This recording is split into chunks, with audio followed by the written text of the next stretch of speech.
자, 히브리서 4장 14절을 보면은 그러므로 우리에게 하늘로 올라가신 위대한 대제사장 곧 하나님의 아들 예수께서 계시니 신앙 고백을 굳게 붙잡자. 히브리서가 쓰여진 목적이 뭐냐면 흔들리는, 그 믿음이 흔들리는 유대계 그리스도인들 때문에 이 히브리서가 작성이 된 거예요. 그러니까 이방인이 예수님 믿고 이제 신앙생활하는 사람보다는 유대계 그리스도인들이 신앙이 많이 흔들렸던 거예요. 그러니까 유대인의 전통, 또 유대교, 그 유대교에 있었을 때 어떤 유대교 방식의 신앙을 가지고 있던 사람이 이제 어느 날 갑자기라기보단 이제 예수님을 이분이 정말 구약에서 예언한 메시아구나. 그래서 이제 예수님을 믿게 되었죠. 믿게 돼서 교회로 들어왔는데, 그러나 점점 신앙생활 하다 보니까 옛 유대교의 그 어떤 제사라든가 율법이라든가 의식이 자꾸 거기에 또 이제 끌려가는 거예요. 그러니까 왜 그러냐? 그리스도를 믿는 믿음이 약해진 겁니다. 그래서 14절에도 그랬잖아요. 그러므로 우리에게 하늘로 올라가신 위대한 대제사장. 그러니까 이 땅의 구약의 그 성전이나 제사 제도는 이제 다 지나간 거예요. 그림자란 말이에요. 그 누구를 이제 바라봐야 되느냐? 바로 하늘로 올라가신. 그러니까 예수님께서 부활 이후에 이 땅의 제자들과 잠깐 있다가 하늘로 승천했죠. 그게 사도행전에 나오지 않습니까? 1장에. 그러니까 하늘로 올라가신 위대한 대제사장. 그냥 메시아가 아니라 뭐 했습니까? 대제사장. 이제 그 예루살렘, 아직 그 히브리서가 이제 이렇게 작성될 때 또 그렇지만 그 예루살렘의 이 성전에 대한 그 유대인들의 그 마음은 굉장히 그 성전에 대한 애착, 사랑, 그 성전을 정말 가장 중요하게 여기는 그런 마음이 이게 쉽게 사라지질 않아요.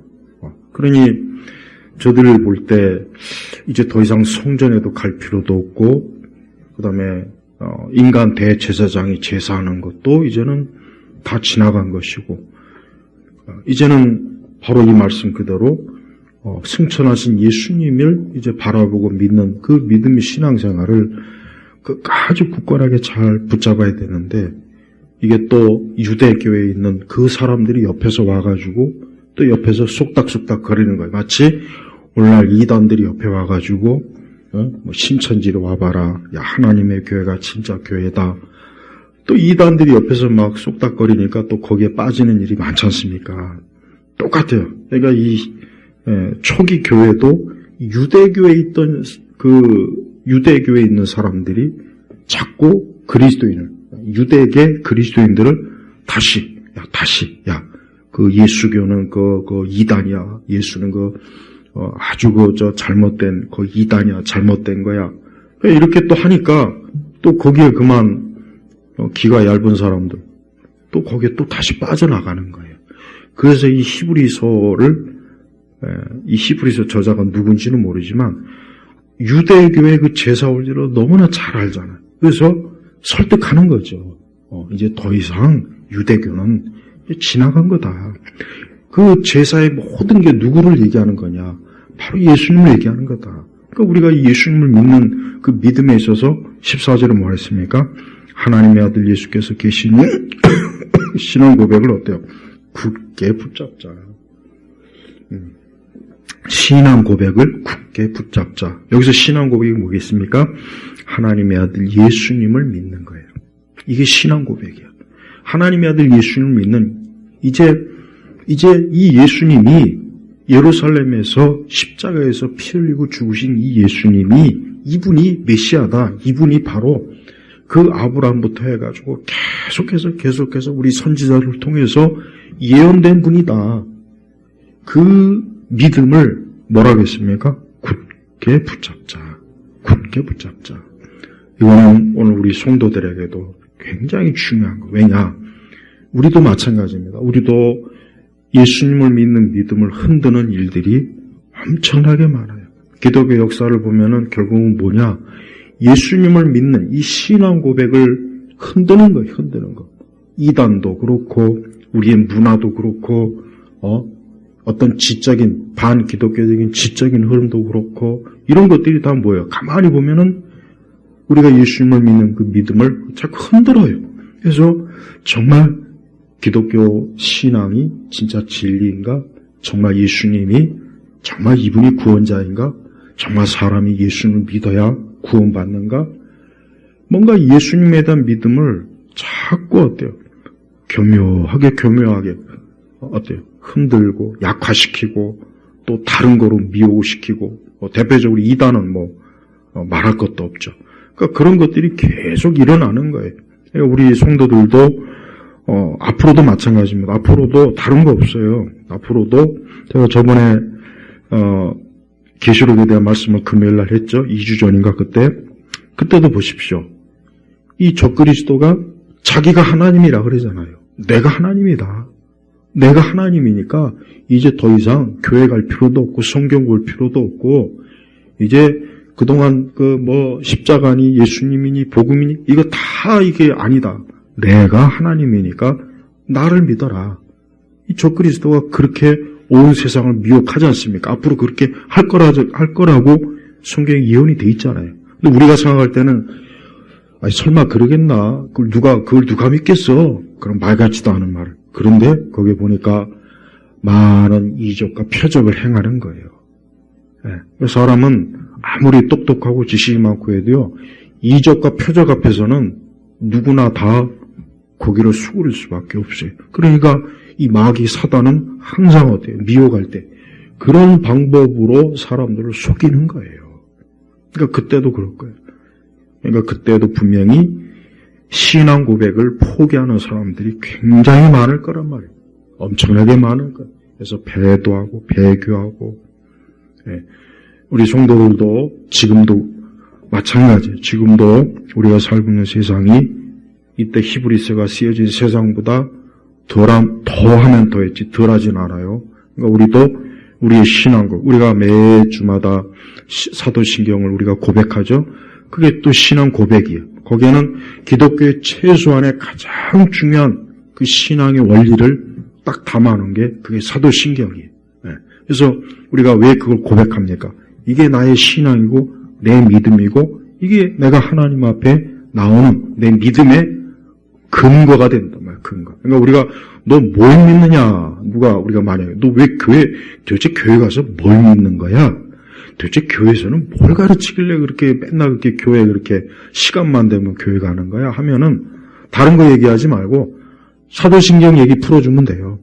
사도신경 얘기 그대로 그 사람이 알아듣게 풀어주면은 이걸 믿는 거구나. 적어도 그들이 알아야 이제 그들하고 이제 복음에 대해서, 교회에 대해서, 신앙에 대해서 뭔가 얘기할 게 있지 않습니까? 그러니까 우리는 우리의 신앙 고백을 포기하면 안 돼요. 그러니까 어떤 시대가 와도, 그러니까 앞으로 또 세상이 바뀌었다.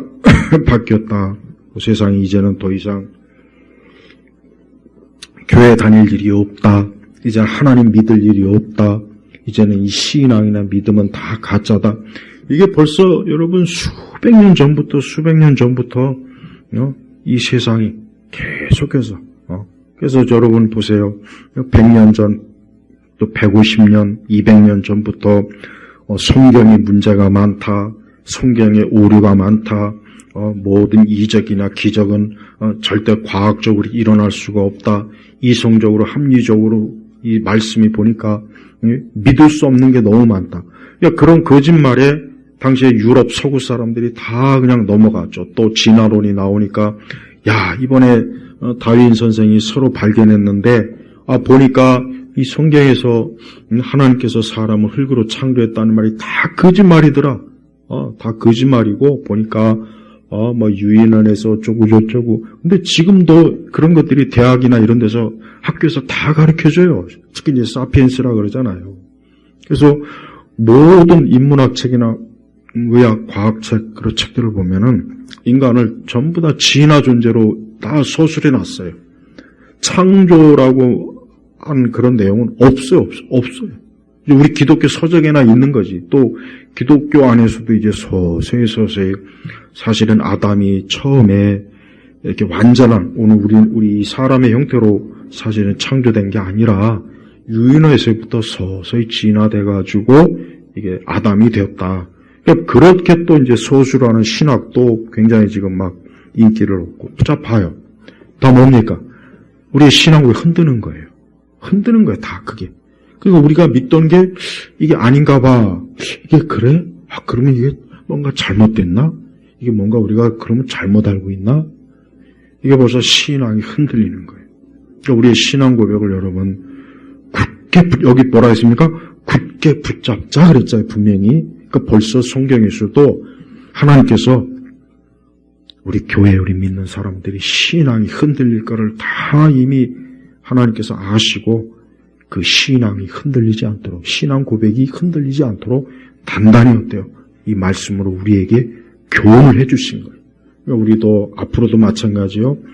예수 그리스도를 믿는 믿음, 영생의 믿음, 또 오직 이 땅에 많은 종교가 있고 종교적 체험이 있다 해도 오직 구원자는 예수님이라는 것.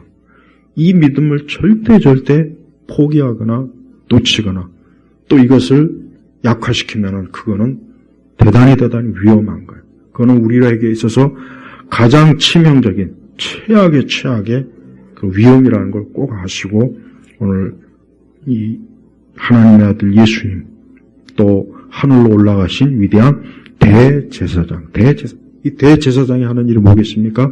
그것은 하나님과 우리 사이를 어때요?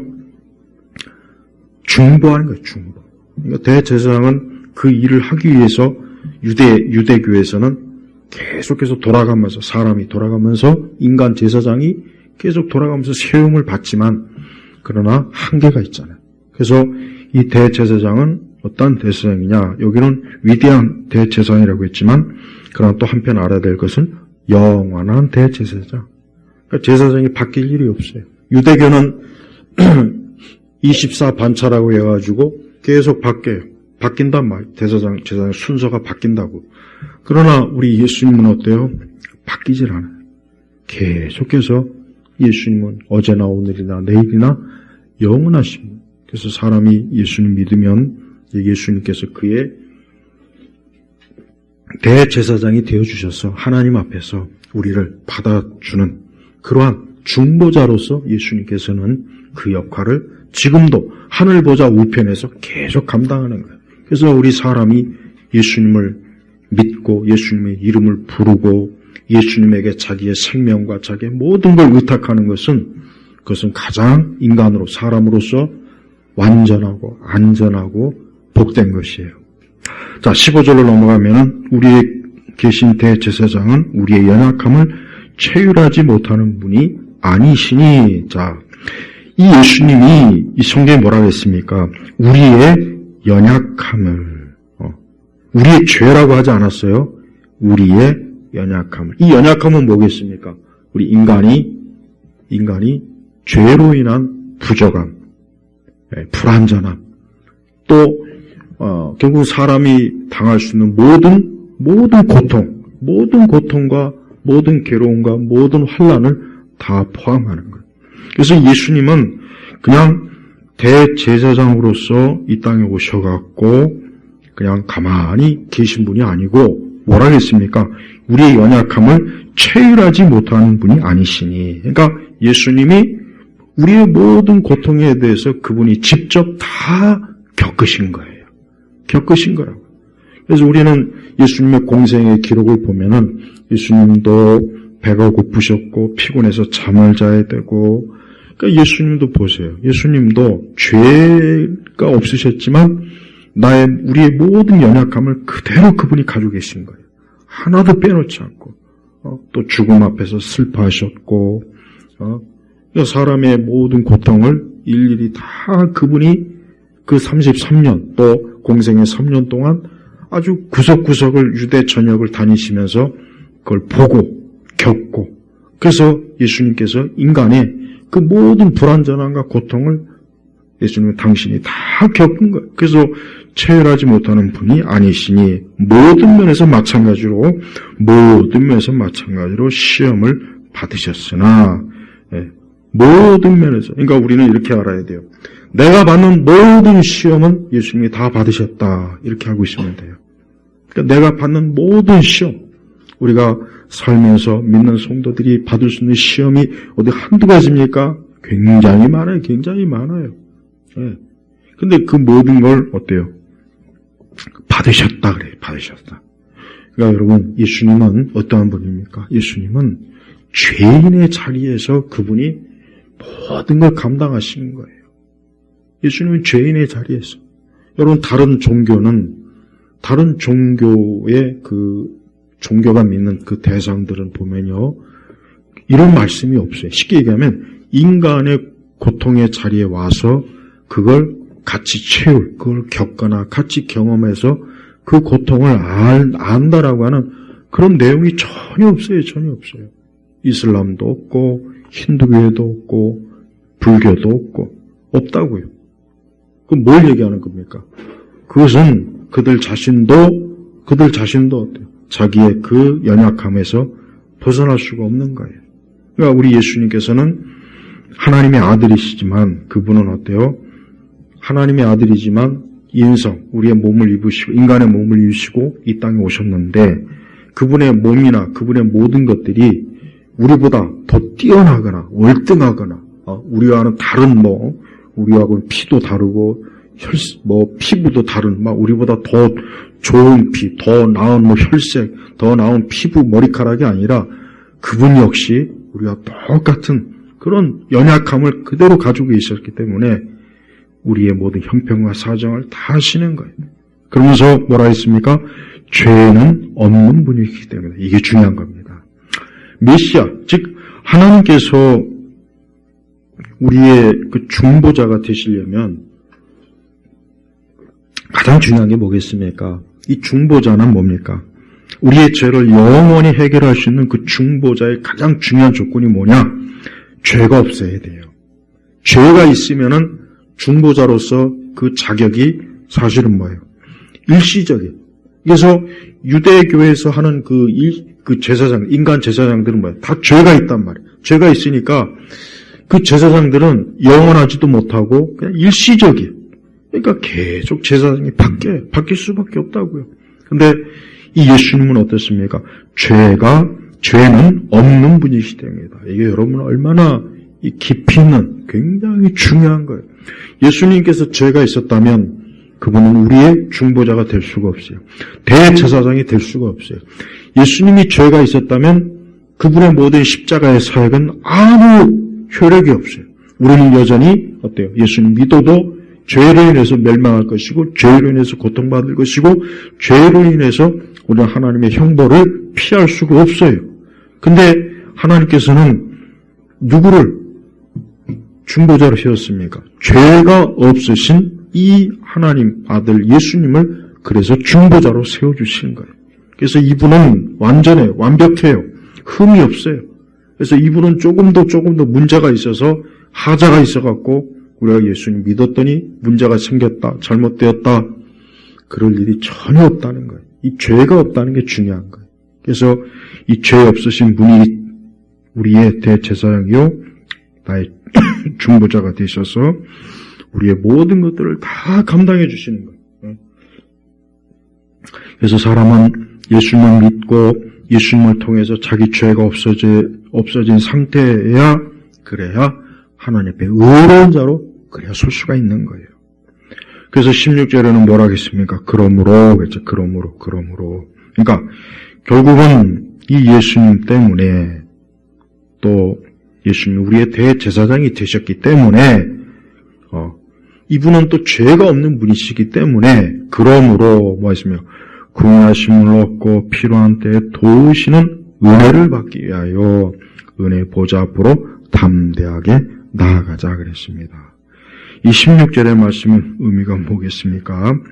우리 성도들은 언제나 어느 때나 예수님을 통해서 하나님 앞에 나아갈 수가 있는 거예요. 근데 왜 나아가느냐? 거기 뭐라 하겠습니까?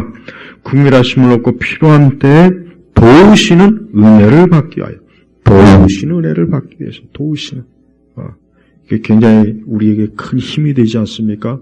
그러니까 우리 성도들은 인생을 살면서 어떤 도움이 필요할 때 누구에게 나갑니까? 우리가 그리스도의 이름으로 하나님 아버지께 나아가는 거예요. 그리고 뭐라 하겠습니까?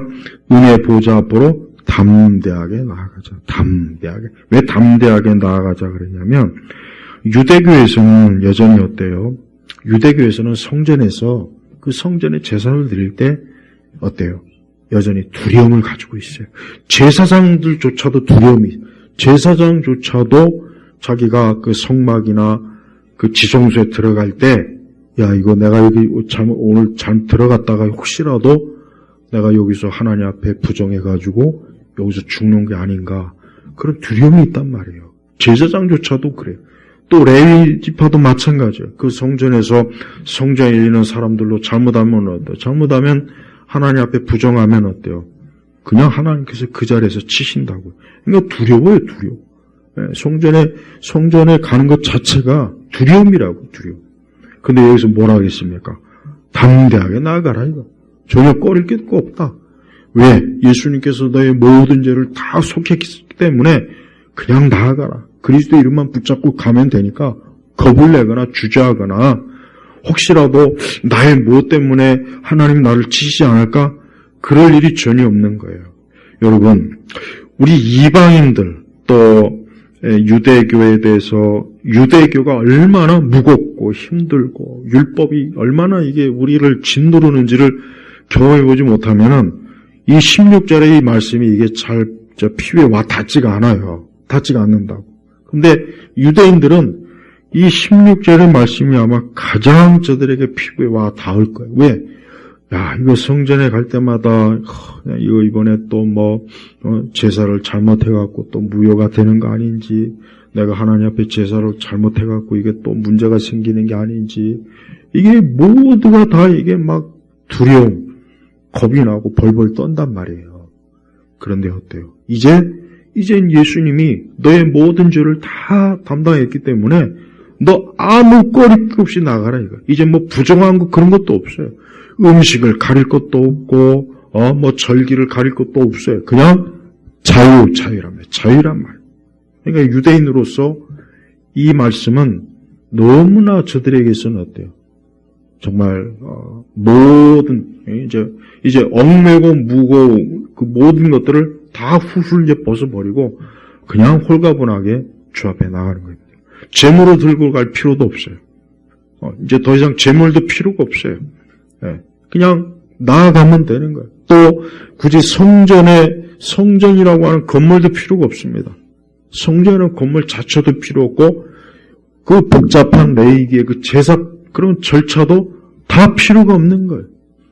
지금 있는 그 자리에서 주여 하나님의 이름을 부르는 거예요. 주의 이름으로 부르는 거예요. 그럼 하나님께서 그를 어때요? 만나주시는 거예요.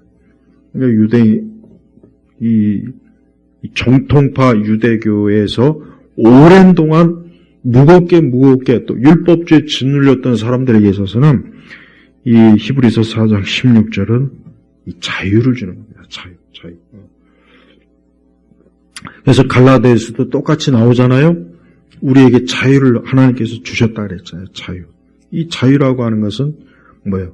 그동안 나를 짓누르고 내 죄로 인해서 나에게 내 양심과 나를 죄책감을 들게 하고 하나님의 무서운 형벌에 대해서 앞으로 내가 이 형벌을 어떻게 받지? 큰일 났구나. 이 형벌 때문에 내가 도대체 어떻게 할까? 어떻게 내가 죽음을 맞이할까? 이런 공포, 이런 것들이 이젠 다 사라지고 어때요? 이제는 평안함, 기쁨, 은혜, 이제 모든 게 다 예수님에게 다 넘어가. 내가 받을 수 있는 모든 저주는 단 하나도 남기지 않고 예수님께 다 떠넘겨져서 이제 난 하나님 앞에 자유로운 자로 떳떳하게 우리가 하나님 앞에 섰을 때 조금 더 주저하며 쓸 일이 없어요. 왜냐하면 예수님께서 내 모든 저주, 죄를 다 담당하셨기 때문에 우리는 하나님 앞에서 아무 죄가 없는 자로 서는 거예요. 하나님도 우리를 그렇게 받아주지만 우리도 하나님 앞에 갈 때 나는 아무 죄가 없어요. 나는 깨끗해요. 나는 그리스도인에서 그 어떤 것도 나는 하나님 앞에 이제 걸릴 게 없습니다. 이런 마음이어야 돼요. 우리 성도들이 신앙생활할 때 이런 자유함을 가지고 있어야 돼요. 이게 굉장히 중요합니다. 율법주의 신앙생활은 안 됩니다. 율법주의로 절대로 신앙생활하면 큰일 나요. 그러니까 율법주의에 빠지면은 내가 혹시 이랬는데 하나님이 나를 치시지 않을까? 혹시 이랬는데 내가 하나님 앞에 또 심지어는 구원이 또 혹시 취소되는 것이 아닐까? 그러니까 이 구원에 대한 확신, 이게 구원을 한번 구원받으면 그 구원은 취소되지도 않고 그 구원은 영원한 겁니다. 왜냐하면 예수님께서 단번에 우리를 위해서 자기 자신을 제물로 드렸단 말이에요. 그러니까 우리의 구원은 나한테 달려있는 것이 아니라 누구한테 달렸습니까? 예수님에게 달려있어요. 근데 왜 자꾸 구원이 취소될 수 있다? 한번 구원받아도 또 잘못하면 또 구원을 이룰 수 있으니까 너희 구원을 지켜라, 조심해라. 그러니까 그러면 그것은 결국은 뭐예요? 무거운 율법주의에 매여 있는 거나 똑같은 거예요. 그러니까 어떤 종교도 결국은 가만히 보면 다 율법주의.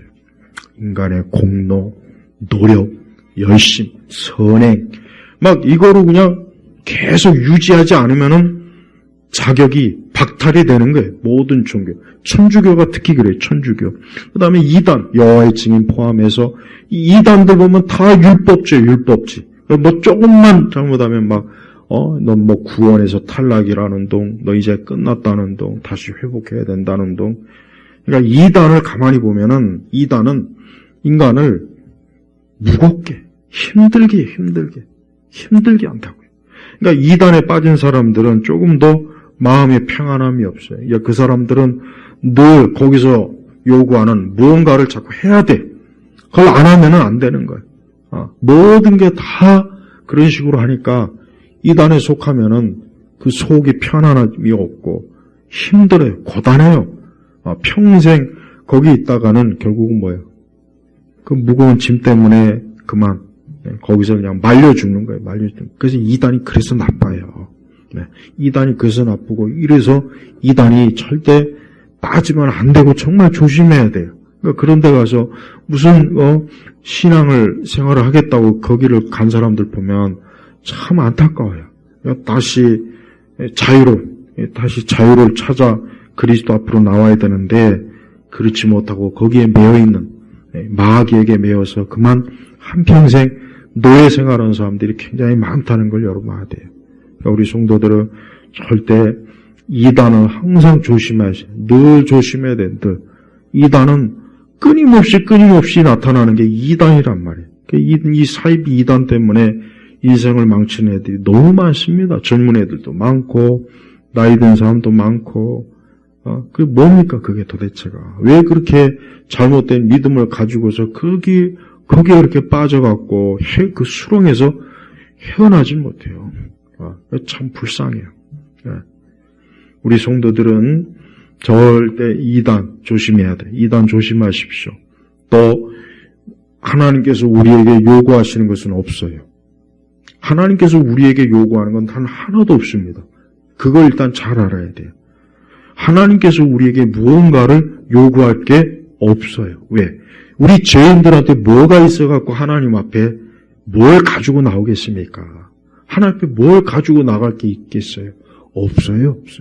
하나님께서는 죄인들에게 받으실 만한 게 아무것도 없습니다. 그러니까 하나님께서는 그 아들 예수님을 통해서 그 예수님을 받아주시는 것 때문에 우리가 받아들여지는 것이지 나로 인해서 내가 하나님 앞에 나갈 일은 하나도 없어요. 그러니까 어떤 경우라도 우리가 주님 앞에 나올 때는 나는 오직 그리스도의 이름으로 주님 앞에 나간다. 나는 하나님의 이름으로 나가는 것이다. 이 믿음을 가지고 있으면 됩니다. 천주교 신자들은 이러한 복음의 가르침을 모르니까 저들은 어때요? 마리아의 공로, 또 성인의 공로, 그냥 그런 것들을 덕지 걸쳐갖고 겨우겨우 막 나오려고 애를 써요. 그러니까 천주교인들은 구원이 절대 없어요. 절대 없습니다, 절대. 그러니까 혹시라도, 그래도 그 중에 또, 혹시 있지 않겠습니까? 근데, 저들은 절대적으로 중보자 되시는 예수님을 드러내질 않습니다. 그래서 문제가 되는 거예요. 천주교는 그 사제들의 그 강론, 설교를 들어보면, 거기는 뭐 죄에 대한 것도 없고, 율법에 대한 것도 없고, 대제사장, 이런 게 전혀 없습니다. 그냥 천주교는 뭐냐? 생활종교예요, 생활종교. 그래서 천주교에 가면은 그냥 맨날 뭐 잘 살아라, 이웃과 좋게 지내라, 뭐 맨날 그런 얘기예요, 그런 얘기. 그러니까 천주교는 생활종교라고. 그러니까 이 땅에서야 천주교 환영을 받겠죠, 사람들한테. 하지만 거기는 구원이 없고 영생이 없고 죄사함도 없어요. 그래서 천주교는 가장 큰 유혹이요, 미혹이고 적그리스도예요, 적그리스도. 그러니까 천주교는 절대 기웃거리지 마세요. 천주교에 있는 사람 치고 누구도 구원받을 수 있는 길을 그들은 간 적도 없고 거기는 그 길을 알려주지도 못합니다. 사제나 신부들도 몰라요. 모릅니다. 그들도 몰라요. 자기도 소경인데 누가 그걸 알려주겠냐고요. 그러니까 사제나 신부를 의지하는 사람들이 있으면은 그 사람들은 참 불쌍한 거예요. 그러니까 소경을 인도해갖고 같이 구덩이에 빠져서 같이 멸망의 길로 또 같이 가는 거란 말이에요. 그러니까 참 천주교 신자들 보면은 참 그 착한 사람도 많고 좋은 사람 많이 있긴 한데 안타깝지만 그리스도의 십자가는 모릅니다. 그래서 안타까운 거예요. 그러니까 주변에 혹시 천주교인들이 있으면은 그들한테 정말 구원의 길을 알고 있는지, 그걸 제대로 알고서 성당에 가는지, 그거 한번 꼭 물어보세요. 그러면 몰라요. 100% 다 모릅니다. 그걸 모릅니다. 네. 그냥 뭐, 착한 일 많이 하고, 선행 많이 하면, 그거 천주께서, 그걸 받아줘갖고, 그렇게 되는 거 아니냐. 막 그렇게 또, 마리아의 공로를 의지하고 성인의, 그런 얘기만 합니다. 그런 얘기. 그러니까 아주 참 속 터지는 일이에요. 그 성경을 모르니까 그렇게 얘기하는 거예요. 또한 우리 성도들은 여기 16절에 보면 필요한 때라고 말이 있어요. 필요한 때. 그러니까 우리가 하나님 앞에 나가야 될 어떤 때가 있을 거예요. 어떤 일이 있을 때. 그러니까 그때에 주저하지 말고 나가세요. 그때 주저하지 마세요. 내가 하나님 앞에 나아가 또 하나님이 내 기도를 들어주실까? 아유, 내 사정을 주님이 알고 계실까? 나를 하나님이 불쌍히 여겨줄까? 그런 생각은 아예 하지도 말고 그냥 나아가는 거예요. 그냥 나아가는 겁니다. 나아가면 되는 거예요. 그냥 주님 앞에 나아가서 주여 나를 도우시옵소서, 나를 인도해 주시고 내 필요를 좀 채워주시고 내가 이런 어려움이 있고 환난이 있습니다. 하나님 날 도와주세요 하고 나아가면 되는 겁니다. 주저하지 마세요. 주저하는 게 그게 제일 나쁜 거예요. 믿는 자가 하나님 앞에 주저하면서 나아가지 않는 게 그게 제일 큰 죄예요. 하나님 앞에서는 불신앙을 가지고 있으니까 하나님 앞에 나오지 않는 거 아니겠습니까? 나아가야 돼. 그냥 무작정 주님 앞에 나아가면 주께서 우리를 기꺼이, 왜요? 여기서 보세요. 은혜를 받기 위하여라고 했지 않습니까? 은혜가 뭡니까? 내가 아무것도 한 것이 없지만 주님이 우리가 한 것이 아니라, 하나님은 우리가 뭘 해서가 아니라 그리스도께서 하신 일을 통해서 우리를 받아주시겠다 이거예요. 그러니까 하나님 앞에 나아갈 땐 뻔뻔스럽게 나가면 돼요. 그냥 뻔뻔스럽게 나아가면 그냥 되는 겁니다. 거기에 하나님 앞에 체면을 차리거나 또 내가 이전에 이랬는데 주님 앞에 나을 자격이나 있겠나, 그런 생각은 아예 하면 안 돼요. 그건 잘못된 거예요. 그건 겸손한 게 아니라 그게 불신앙입니다.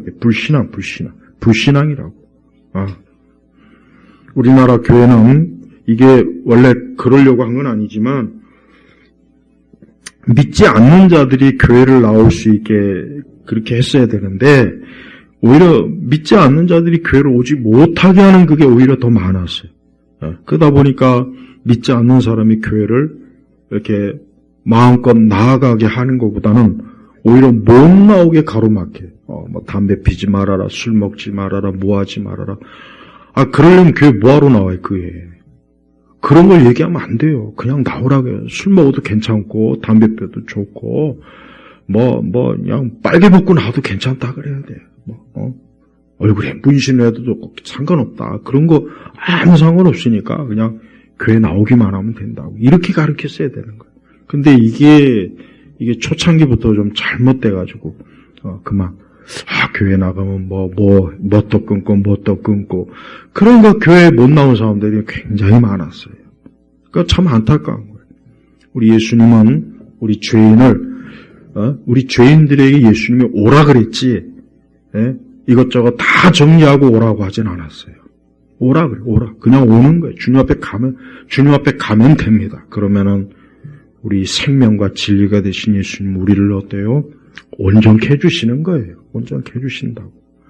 그게 복음의 원리인데 너무 참 교회 오기 전에 그 준비 단계를 너무 많이 강조하다 보니까 결국 교회를 못 오게 돼버려요. 못 오게. 그게 가로막는 거라고, 생명길. 우린 이 땅에서 다른 어디에도 생명이 없습니다. 여러분, 세상은 어딜 가나 다 멸망의 길이에요. 어딜 가나 다 멸망의 길이라고.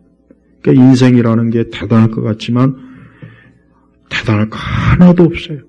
최근에 미국의 유명한 어떤 배우가 죽었어요. 진 에크먼이라고. 그분 영화도 꽤 많아요. 근데 그만 죽었어요. 죽었는데 일주일인가 열흘이 되도록 그 죽은 걸 모르고 그만 그냥 그렇게 인생을 끝내버렸어요. 그렇게 화려하게 미국에서 그 헐리우드 스타로 수십 년 동안 화려하게 산 사람이 그 죽었는데도 죽은 줄도 모르고 찾아오는 사람도 없고 그냥 쓸쓸하게 인생을 마친 겁니다. 자, 보십시오. 그러니까 다른 어디에도 인생은 절대 길이 없습니다. 예수님 믿지 않으면은 어떤 인생도 결국은 끝은 그냥 멸망, 어둠으로 끝나는 거예요. 그러니까 잠깐 이 땅에서 화려하게 살고 빛나고 명성이 있고 유명해봐야 소용이 없다고요. 소용이 없다고. 결국은 똑같아요. 끝은. 근데 그가 그리스도를 통해서 생명과 영생으로 가는 사람은 정말 복된 거예요. 정말 복된 거예요. 그건 돈을 주고도 살 수가 없어요. 그러나 그가 그리스도 없이 그만 그의 인생을, 그의 생명을 이 땅에서 끝낸다면 그것만큼 저주가 없는 거예요. 최고의 저주, 최고. 그러니까 수많은 인생들이 보면은 미련한 게 뭐가 미련하냐? 아니, 생명에 사람이 곰곰이 생각해 보면은, 사람이 살 길, 이 땅에서 그냥 와서 좀 살다가 죽으면 그게 과연 맞는 걸까? 그게 끝이 그게 과연 그렇지 않단 말. 이치가 그렇지 않아요. 이 하늘과 땅과 이 모든 걸 보면은 이거를 지으신 분, 창조한 분이 있고 또 우리의 생명을 주신 분이 분명히 있을 거라는 거. 조금만 생각하면 금방 알 텐데 그걸 생각하지 않고 그저 허망한데 기웃기웃거리는 거예요. 그러니까 지금도 하나님 믿지 않고 이 거룩한 주일에 헛된 데 가가지고 그냥 거기서 시간을 낭비하고 그 불신자들의 삶을 한번 보십시오. 그 삶이 언제까지 가겠습니까? 몇십 년을 가겠냐고요? 몇십 년 못 가요. 다 그냥 끝나는 거. 그러니까 한참 이 땅을 활기차게 활동적으로 살았던 사람도 결국은 보면은 그 끝쯤 보면 다 그냥 마치 그 촛불이 다 타들어가서 마지막에 그냥 이렇게 그 빛이 사라지는 것처럼 그렇게 사라지더라고요.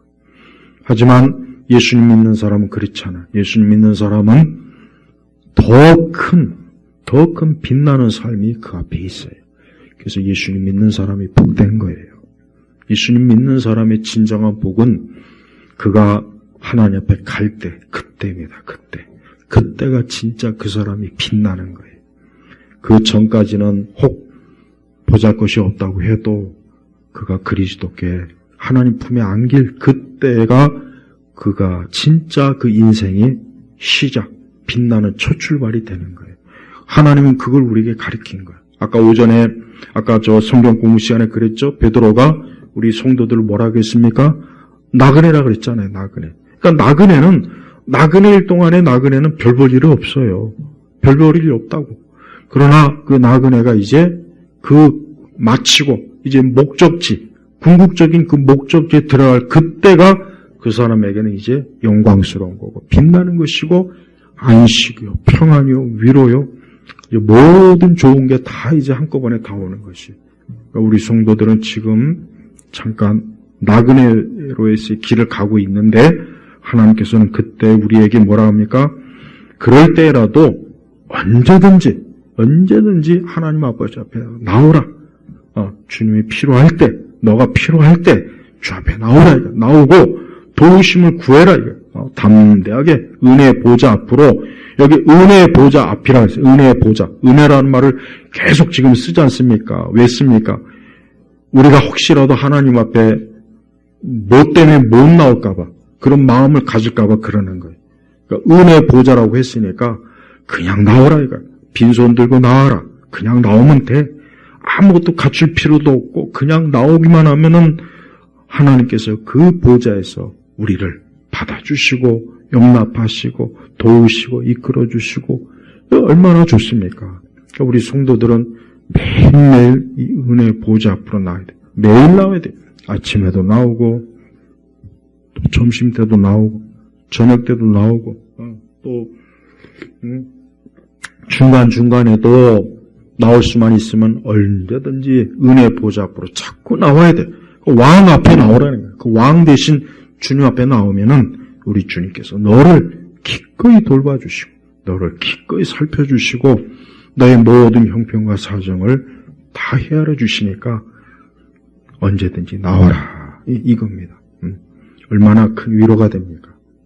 지금같이 이렇게 이 세상이 어떻게 될지 모르고 언제 어느 때 무엇이 일어날지 이럴 때 우리가 하나님 앞에 언제든지 나갈 수 있는 게 얼마나 좋아요. 얼마나 큰 든든하지 않습니까? 그러니까 하나님 믿는 것만큼 이렇게 그 사람에게 가장 좋은 건 없어요. 다른 거는 좋아봐야 잠깐이고 그냥 일시적이고 낡고 불패하고 썩어요. 좋아봐요. 그러나 우리 주님은 영원합니다. 영원한 것. 그러니까 이번 한 주도 이 말씀을 기억하셔서 한 주도 부지런히 여러분의 신앙 고백을 굳게 붙잡고 은혜의 보좌 앞으로 자꾸 나가야 돼. 그러면은 하나님께서 우리를 모든 면에서 축복하시고 우리를 지키시고 우리와 함께 하시는 거예요. 이 땅에는 하나님 믿는 사람들이 그 사람들만 사실은 진정한 삶을 살고 있는 거예요. 하나님 믿지 않는 사람은 죽은 삶이에요. 이미 죽은 것. 잠깐 육체가 살아있는 것 뿐이지 이미 그들은 사망과 심판에 들어가 있어요. 그러니까 빨리 거기서 나오지 않으면은 돌이킬 수 없는 그때가 오면은 그건 진짜 끝나는 거고 빨리 그때가 오기 전에 빨리 하나님 앞에 나와야 그가 사는 겁니다. 그래서 기독교는 사람들에게 죄인들에게 긴급성을 긴급하다. 늦추지 말아라. 너가 지금 거기에서 편안하게 지금 안식을 누릴 때가 아니고 빨리 거기서 나와라. 탈출해라. 벗어나라. 빨리 하나님 품에 안겨라. 이게 기독교의 메시지입니다. 이게 메시지라고요. 그러니까 사람은 하나님께서 인생에 절대 여유가 없다고 그래. 여유가 없다. 너가 거기에서 계속 머무를 여유가 없다. 죄인의 삶에 머무를 여유가 없다. 언제 어느 때 너의 심판이 올 줄 모르는데 거기서 그렇게 여유를 부리고 있을 때가 없다는 거예요. 이게 하나님께서 성경에서 계속 경고하는 거예요. 계속 경고하는 거예요. 근데 이런 걸 보지 못하잖아요. 사람은. 그냥 이 세상의 그 헛된 그림자를 보느라 그만 그 많은 시간을 낭비한다고. 허비한다고. 그러다가 어느 날 갑자기 탁 왔을 때 그만. 그때는 진짜 안 돼요. 힘들어요. 놓쳐버려요. 그러니까 우리 성도들이 오늘 이 히브리서의 이 귀한 말씀, 신앙 고백을 굳게 붙잡는 거, 또 은혜의 보좌 앞으로 담대하게 나아가는 것, 이건 평생에 걸쳐서 우리가 절대 잊지 말아야 될 생명의 말씀입니다. 그러니까 우리 온 성도들이 오늘도 이 말씀에 의지해서 앞으로도 한 주간 또 굳건히 믿음을 지키며 사시길 주의 이름으로 축복합니다. 기도하겠습니다. 하나님 아버지 감사합니다. 한 주간에도 우리 온 성도들의 신앙을 지켜주소서, 믿음을 지켜주시옵소서. 또 어느 때이건 은혜의 보좌 앞으로 나아가서 우리 주님의 그 도우심과 사랑과 긍휼과 은혜를 풍성하게 받도록 하나님께서 역사하여 주시옵소서.